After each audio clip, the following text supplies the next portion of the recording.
यो सुँगुरको चाहिँ कसरी हो पर्किता? होइन हौ लुङ्गा, यसको चाहिँ एक किताको जम्मा 1000 राखेको छु हौ। ए आम्मा हो, भैँसीको भन्दा यो च्वाचेको सेयर महँगो।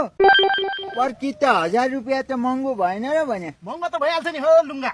जबदेखि यो च्वाचेमा छेत्री बाहुनहरूको लगाव बढ्यो त्यही दिनदेखि यसको सेयर बढेर आकाशी गयो नि। पहिला पहिला प्रशस्तै पाइने यो च्वाचे आजकल बाहुन छेत्रीले गर्दाखेरि लोपनमुखै हुन लाग्यो नि हौ। यसको त आजकल नेप्से बढेर उखो पातै छ नि हौ। उस्तै पर्यो भने यो च्वाचेले सर्किटै हानिदिन्छ। त्यसो भए म त यही सुँगुरमा सेयर हाल्ने हो। खोइ 1 किता दिनुहोस् त मलाई। अनि त कङ्गालसँग यो 1000 चाहिँ कहाँबाट आयो?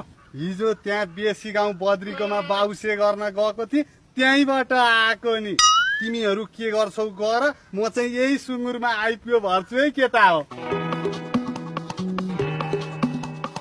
भले अब हामी यो सेयर बजारको खेलाडी भइसकेपछि बजार बुझेर लगानी गर्नुपर्ने हुन्छ।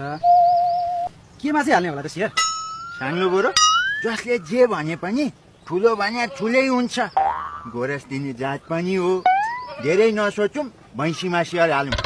केही भएन भने पनि ममले उकास सके।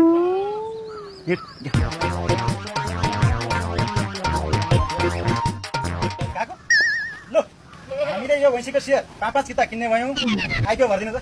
आइपिओ भर्नै पर्दैन, पैसा ल्याउ न, सिस्टमले आफै चलाउँछ।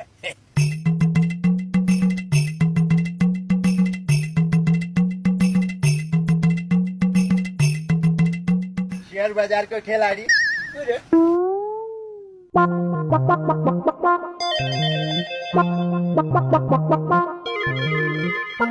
भाग्नुभयो र भैँसीमा सेयर त हालियो। अब केमा खुलाउने रहेछ आइपिएल? आइपिएल भनेको क्रिकेटको लिग हो। आइपिओ भन्न चाहे जे होस्, नेप्ले उकालो लाग्नु पर्यो। नेप्ले ओह्रालो लाग्यो भने रामकृष्ण ढकालको गीत